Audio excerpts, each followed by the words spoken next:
Saya Lin Chui. Hari ini saya akan menerangkan tentang bab 12 dalam biologi KSSM tingkatan 4, yaitu koordinasi dan gerak balas dalam manusia. Jom kita mula sekarang.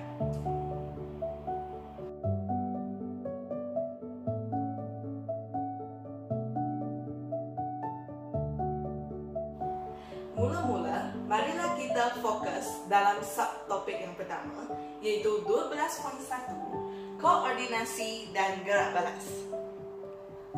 Dalam subtopik ini, saya akan terang secara ringkas sahaja. Sebab dalam subtopik ini, dia menerangkan tentang rangsangan, reseptor, koordinasi dan juga gerak balas. So, sebenarnya dalam subtopik ini, kita telah belajar dalam sains tingkatan 3 KSSM. Okey, so saya akan mula dengan koordinasi dahulu. Apakah yang maksud dengan koordinasi?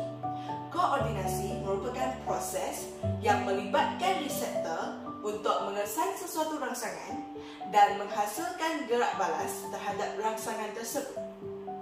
Apa pula dengan gerak balas? Gerak balas merupakan tindakan yang terhasil apabila mengesan sesuatu rangsangan. Okey, so saya cerita pasal rangsangan. So rangsangan ni sebenarnya apa? Rangsangan ni merupakan isyarat dari persekitaran ataupun perubahan. Keyword dia perubahan yang berlaku dan dapat diterima oleh sistem badan. Okey, so macam mana sistem badan kita boleh menerima rangsangan? Melalui reseptor. Reseptor ini yang dapat mengesan rangsangan dalam sel geria yang khusus. Okay. Contoh-contoh reseptor adalah fotoreseptor yang dapat mengesan keamatan cahaya, baroreseptor yang dapat mengesan perubahan tekanan, termoreseptor yang dapat mengesan perubahan suhu, kemoreseptor yang mengesan bahan kimia, mekanoreseptor yang mengesan sentuhan dan juga tekanan, dan satu lagi nociceptor yang mengesan kesakitan. Itu sahaja untuk subtopik yang pertama, iaitu koordinasi dan gerak balas.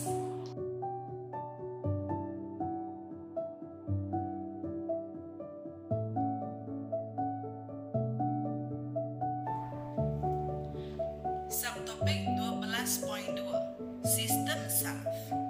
Sistem saraf manusia terdiri daripada rangkaian sel saraf.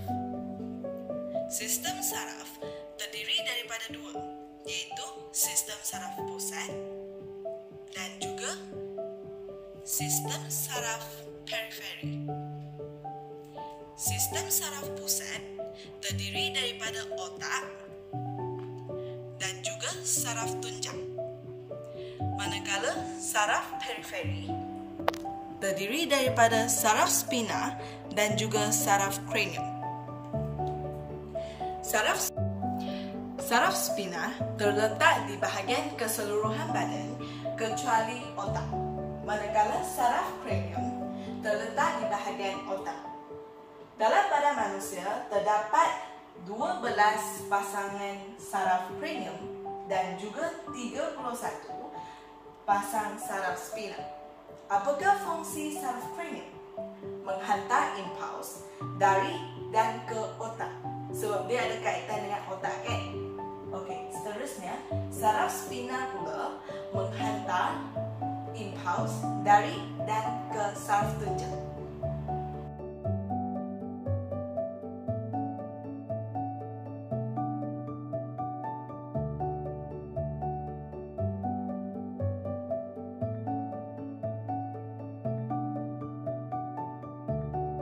Seterusnya, sistem saraf pusat.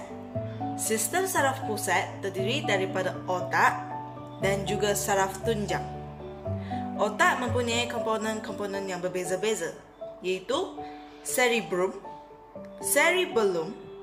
medulla oblongata, kelenjar pituitari dan juga hipotalamus. Manakala saraf tunjang mempunyai akar ventral dan juga akar dorsal. Ini merupakan keratan rentas bagi saraf tunjang.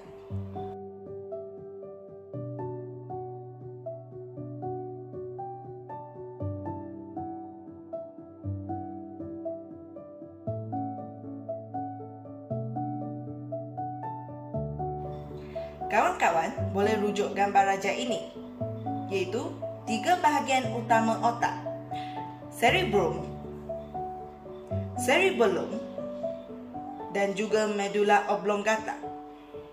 Cerebrum merupakan komponen paling besar dalam organ otak. Cerebrum mempunyai permukaan berlipat-lipat untuk menambahkan luas permukaan supaya dapat memuatkan lebih banyak neuron. Fungsi cerebrum adalah untuk mengawal aktiviti terkawal seperti membaca buku, menulis dan sebagainya.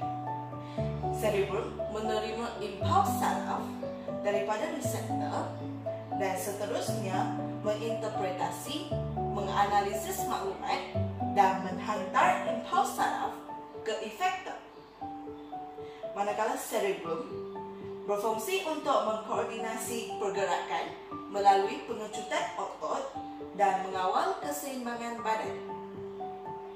Medulla oblongata berfungsi untuk mengawal aktiviti luar kawal. Otak juga mempunyai talamus, hipotalamus dan juga kelenjar pituitari. Talamus terletak di bahagian atas hipotalamus. Hipotalamus terletak di bahagian bawah dan akhir sekali kelenjar pituitari. Talamus berfungsi untuk menerima maklumat daripada reseptor deria lalu menghantarkannya ke bahagian cerebrum yang tertentu untuk diproses. Maksudnya, talamus ni merupakan stesen kereta api yang berfungsi untuk mengumpulkan maklumat, seterusnya menghantarkan maklumat ke bahagian cerebrum yang tertentu. Seterusnya, hipotalamus. Hipotalamus terletak di bahagian bawah talamus. Hipotalamus. Okey, kawan-kawan ingat, hipotalamus H bermula dengan huruf H. H stand for homeostasis. So, hipotalamus ni dia berkaitan rapat dengan homeostasis. So, fungsi dia adalah untuk mengawal atur keseimbangan dinamik persekitaran dalam seperti tekanan osmosis darah dan juga suhu badan. Seterusnya, H stand for hungry, kelaparan. So, hipotalamus juga merupakan pusat kawalan untuk mengesan kelaparan, dahaga, keletihan, kemarahan dan juga suhu badan. Seterusnya, terdapat kelenjar pituitari. Kelenjar pituitari berkait rapat dengan sistem endokrin. Kelenjar pituitari berfungsi untuk mengawal atur proses fisiologi seperti tekanan osmosis darah dan pertumbuhan. Seterusnya, kelenjar pituitari juga berfungsi untuk merembes hormon yang mengawal atur aktiviti kelenjar endokrin yang lain. Dalam sistem saraf pusat, iaitu saraf tunjang. Kawan-kawan ingat lagi, dalam bab 14 biologi tentang sistem rangka, kita telah belajar tentang turus vertebra, iaitu tulang belakang. Setiap turus vertebra mempunyai satu lubang, iaitu salur saraf. Itulah tempat yang menempatkan saraf tunjang. Saraf tunjang terletak di dalam turus vertebra dan dikelilingi oleh bendalir cerebrospina. Bendalir cerebrospina mempunyai fungsi yang sama seperti bendalir synovial di bahagian sendi lutut. Okay. So, bendalir cerebrospina sebenarnya bertujuan untuk mengurangkan geseran antara tulang dan juga saraf tunjang. Dan seterusnya, melindungi saraf tunjang daripada tercedera. Jom kita sama-sama tengok gambar raja ini. Ini merupakan keratan rentas saraf tunjang. Ini merupakan struktur terperinci dalam saraf tunjang. Pertama sekali, zirim putih yang terletak di bahagian luar. Zirim putih mengandungi aksen yang disalut dengan salut melin. Seterusnya, zirim kelabu yang berbentuk seperti rama-rama atau huruf H. Zirim kelabu mengandungi badan sel neuron. Seterusnya, mempunyai saraf spina yang mengandungi neuron deria dan juga neuron motor. Oleh itu, kita boleh nampak bahawa terdapat 2 cabang di bahagian sini. Seterusnya, terdapat juga akar dorsal, ganglion akar dorsal dan juga akar ventral. Kawan-kawan ingat lagi, arah dalam biologi, dorsal merupakan bahagian atas, manakala ventral merupakan bahagian bawah. So, kalau macam ni, kita boleh lebih senang untuk ingat. Okay. So, akar dorsal mengandungi neuron deria. Seterusnya, akar ventral mengandungi neuron motor. Manakala neuron geganti terletak di bahagian tengah-tengah zirim kelabu.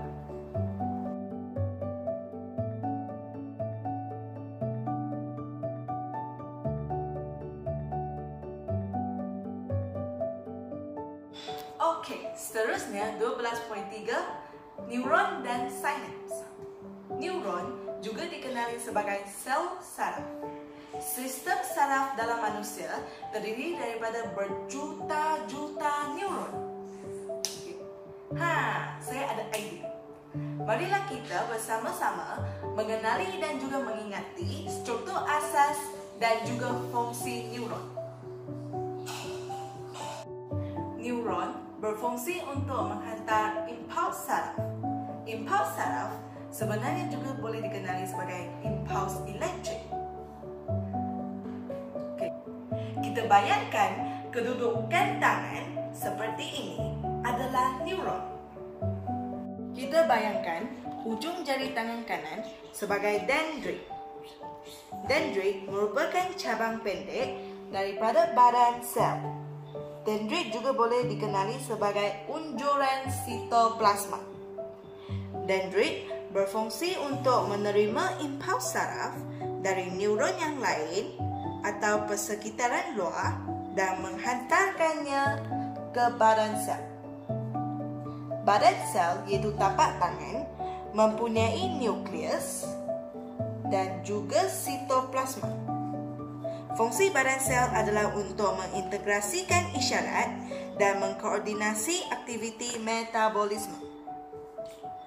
Seterusnya, impuls saraf akan dihantar ke akson. Akson merupakan cabang panjang daripada badan sel. Akson membawa impuls keluar dari badan sel dan ke neuron yang lain atau ke efektor. Akson merupakan salur penghantar impuls saraf. Di bahagian tengah-tengah akson terdapat nodus renvir. Nodus renvir merupakan celahan yang tidak disalut dengan salut melin. Nodus renvir membantu mempercepatkan pengaliran impuls saraf dan membolehkan impuls saraf melompat dari satu nodus ke satu nodus yang lain. Di sekeliling akson terdapatnya salut melin. Salut melin menyaluti akson. Salut melin terdiri daripada lipid. Oleh itu, dia berfungsi sebagai penebat impuls elektrik dan juga melindungi neuron daripada kecederaan. Salut melin membekalkan neutron kepada akson. Di bahagian tangan kiri, lengan juga merupakan akson.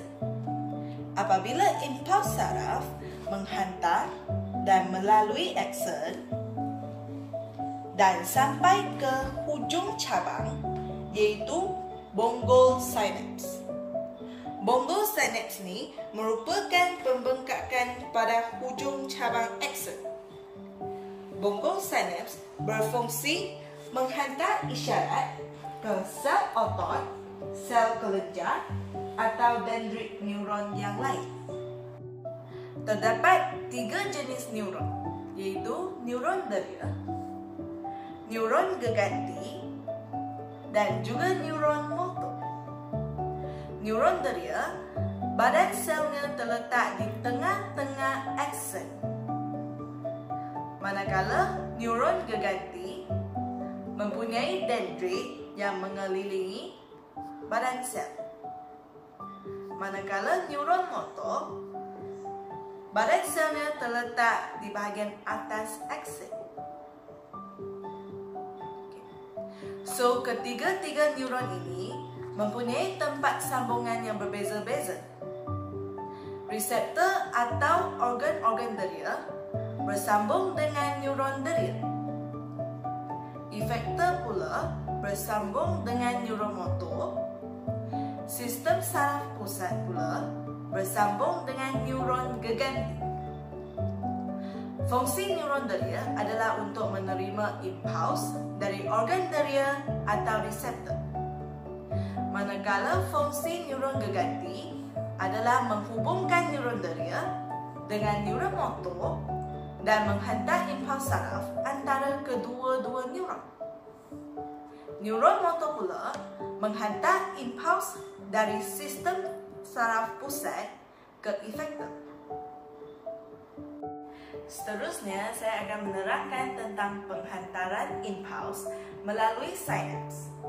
Kawan-kawan, apa itu sinaps? Sinaps merupakan celahan antara bongo sinaps dan dendrit penerima. Okey, jom kita tengok gambar raja ini. Kawan-kawan cuba perhatikan, ini merupakan suatu rangkaian neuron.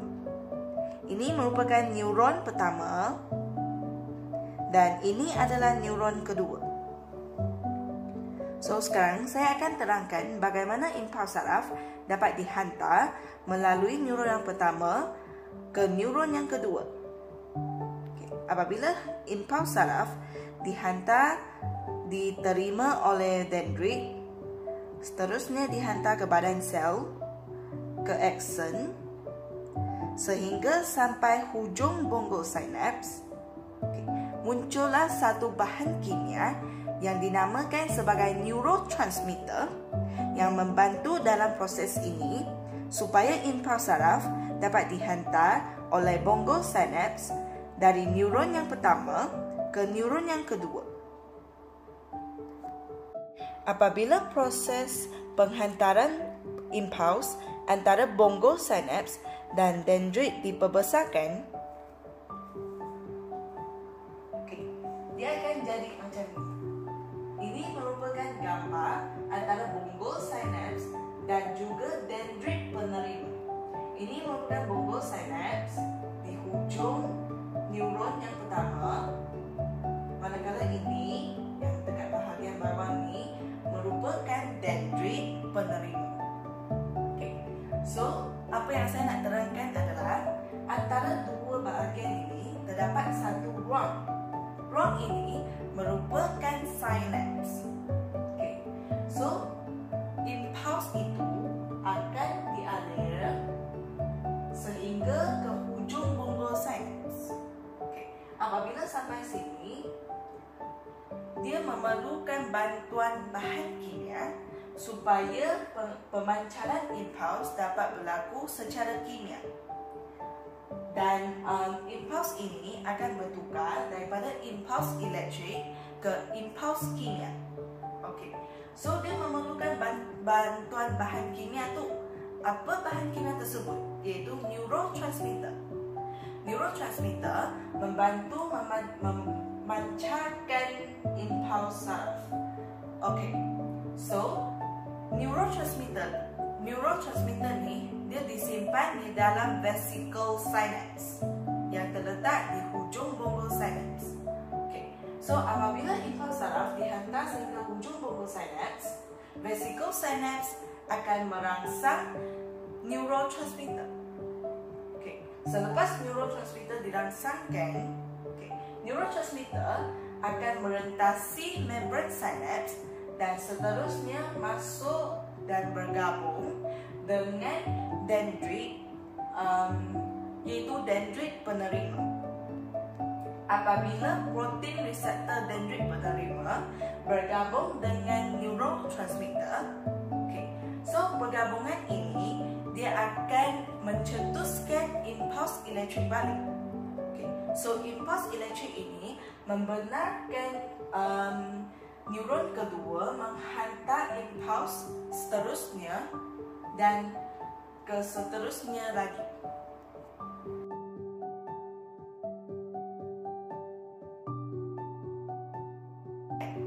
Jenis tindakan dibahagi kepada dua, iaitu tindakan terkawal dan juga tindakan luar kawal. Apa itu tindakan terkawal? Tindakan terkawal ialah tindakan yang kita lakukan secara kita sedari. Manakala tindakan luar kawal adalah tindakan yang dilakukan secara automatik dan tanpa kita sedari. Tindakan terkawal adalah dikawal oleh otak, iaitu cerebrum. Manakala tindakan luar kawal adalah dikawal oleh hipotalamus dan juga medula oblongata. Okey, kawan-kawan, sila rujuk gambar raja ini. Okey, ini merupakan laluan penghantaran maklumat dalam tindakan terkawal yang melibatkan otot rangka. Contoh tindakan terkawal ini ialah bagaimanakah murid mengangkat tangan semasa guru menyoal soalan. Okey, so rangsangan persekitaran luar yang diterima oleh reseptor adalah apabila guru menyoal murid. Bunyi yang dihasilkan dan juga soalan yang ditanya akan diterima oleh reseptor dalam telinga. Okey, reseptor dalam telinga akan mencetuskan impuls saraf. Seterusnya, impuls saraf ini akan dihantar melalui neuron deria. Okey, ingat lagi kawan-kawan, neuron deria bersambung dengan organ-organ deria ataupun reseptor deria. Oleh itu, impuls saraf ini akan dihantar melalui neuron deria. Okey. Selepas itu, neuron deria akan menghantar impuls saraf sehingga ke bahagian cerebrum, iaitu di bahagian otak. Okey. So bahagian cerebrum ini dia akan menginterpretasikan impuls saraf, seterusnya menghantarkan impuls tersebut ke efektor. Bagaimanakah impuls ini dapat dihantar melalui neuron deria ke efektor? Okey. Selepas itu terdapat satu jenis neuron yang berbeza, iaitu neuron geganti. Neuron geganti ini dia terletak di bahagian tengah. Okey, so kita boleh nampak yang warna orange tu merupakan bahagian neuron geganti. Okey, impuls saraf tersebut akan dihantar melalui neuron geganti, seterusnya sampai ke neuron motor. Neuron motor ini bersambungan dengan efektor, iaitu otot rangka. Neuron motor akan menghantarkan impuls saraf ke otot rangka dan seterusnya murid dapat menghasilkan tindakan, iaitu mengangkat tangan untuk menjawab soalan.